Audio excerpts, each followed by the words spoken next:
how do you train and develop church planters, developing leaders to actually plant more churches? Yeah, let me tell you, with us organizationally, that is an evolving answer. Yeah. Right? Because there's things that have worked that are no longer working, so we have to modify it.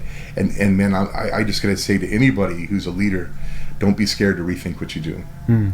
Right? If it's not getting the results that Jesus got, Yep.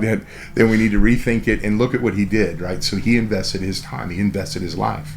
This is such an important thing. Another leader told me this, and it radically changed the way that I live. Okay, our ministry is for the masses. Jesus' ministry was for the masses. Yeah. But his life was for the few.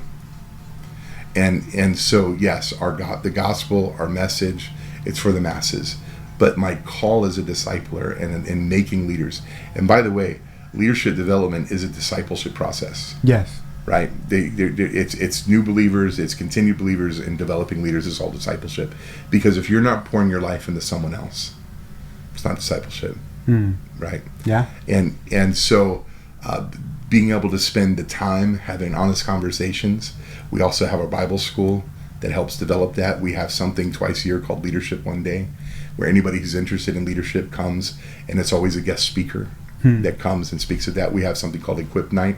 That's 99% of the time me, where we pull leaders together and we spend that time investing in them on certain topics. I have a mentoring group called Lead Team that we only do about 4 or 5 times a year. It's a Zoom call. We usually have multiple nations involved in that. Yeah. And I take a topic for the year. So we just did, maybe we can do another podcast on this, but we just did last year, all of our lead team was on one topic, vision versus culture. And the fact that we emphasize vision so much, but vision is seed, culture's the womb. And if the culture's not right, it doesn't matter how strong the vision is. Yep.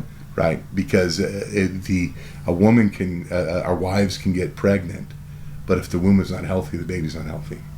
Wow. Right? Come on, that's good. So we spent the whole year in Lead Team talking about developing a healthy culture and what that looks like. A culture of honor, culture of celebration. Like all of these things are necessary. The culture of excellence. Yeah. All of these things are necessary to develop that culture, because we don't want people serving out of obligation. Yeah. We want them serving out of joy. That's so good. And I'll say this, and maybe you want to close it, but I heard this last week, and I thought it was so good. It's not from me. It was actually from Tony Evans, but it was so good. Healthy leaders produce healthy members.